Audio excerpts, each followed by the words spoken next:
Hoy vamos a meternos de lleno en cómo escribir SQL que sea profesional, o sea, un código que no solo funcione, sino que sea, digamos, elegante, fácil de leer y sobre todo que no dé problemas a futuro. Arranquemos. A ver, empecemos con una situación que seguro es muy, pero muy familiar para cualquiera que escriba código. ¿Saben de qué hablo? Ese pequeño error, esa cosita de nada, que de repente se convierte en un dolor de cabeza monumental. 49. Sí, 49. Ese es el número de errores que puede saltar por una sola palabra clave mal escrita en SQL. Parece mentira, pero es totalmente cierto. Miren esto. Un error tan simple como tipear TBL en vez de table y de repente, ¡pum!, se desata una avalancha de mensajes de error. El editor se llena de rojo y encontrar el origen del problema se vuelve una misión casi imposible. Ok, entonces, ¿cómo le hacemos para evitar este caos? Bueno, el primer paso, y quizá el más importante, es la legibilidad. La idea es simple. Escribir código que no solo entienda la computadora, sino que también lo entiendan los humanos. Y sí, eso nos incluye a nosotros mismos dentro de 6 meses, cuando ya no nos acordemos de nada. Y la diferencia salta a la vista, ¿no?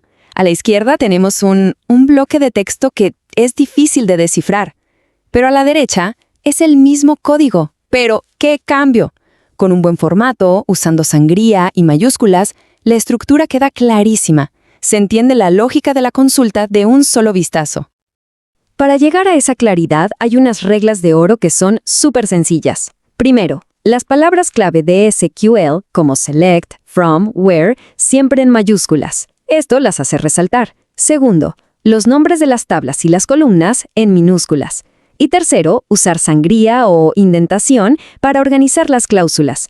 Con solo estos 3 pasos, el código se transforma por completo. Pero bueno, un código bien formateado es solo el principio. Para que sea realmente claro, hay que ser consistentes. Y eso empieza con algo fundamental: cómo nombramos las cosas. Y, claro, cómo dejamos pistas para el futuro. Tener una estrategia clara para nombrar las cosas es clave. Por ejemplo, una convención muy común es usar camel case, eso de empezar cada palabra con mayúscula, para los nombres de las tablas. Y para las columnas, usar snake_case, que es básicamente unir las palabras con un guión bajo. Esto crea un patrón, algo predecible, y hace que moverse por la base de datos sea muchísimo más intuitivo. Piénsenlo así, el código le habla a la máquina, pero los comentarios nos hablan a nosotros, a los humanos. Son esas notas al margen que explican el porqué de las cosas, y son vitales, de verdad, para cualquiera que tenga que revisar ese código en el futuro. Y en SQL, dejar estos comentarios es muy fácil. Hay 2 maneras. Para una nota rápida, en una sola línea, se usan 2 guiones seguidos, guión, súper práctico.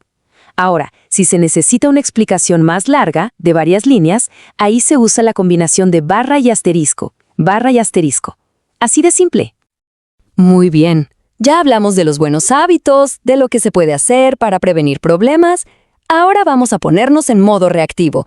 Hablemos de cómo cazar y arreglar esos errores de sintaxis que siempre aparecen.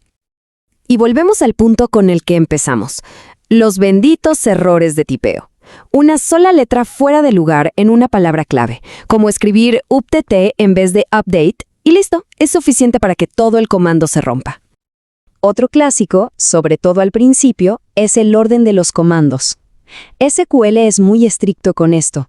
Tiene una secuencia lógica que hay que seguir sí o sí. Poner el from antes del select, por ejemplo, es un error súper común. Y la solución es recordar la regla de oro, que es simple pero no se puede romper. Primero se dice qué se quiere, con select, y después se dice de dónde se quiere, con from, siempre en ese orden. La mejor forma de entenderlo es pensar que la sintaxis es como la gramática de un idioma. Si las palabras no están en el orden correcto o están mal escritas, la base de datos sencillamente no entiende lo que se le está pidiendo. No puede procesar la orden. Ok, hablemos de un tema que causa muchísimos dolores de cabeza, las comillas. Parece algo menor, pero es uno de los errores de sintaxis más frecuentes. A ver, vamos a desenredar este asunto. Aquí va uno muy común.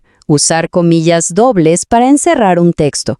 Mucha gente lo hace por costumbre de otros lenguajes, pero en el estándar de SQL esto no va. En la mayoría de los casos va a dar error.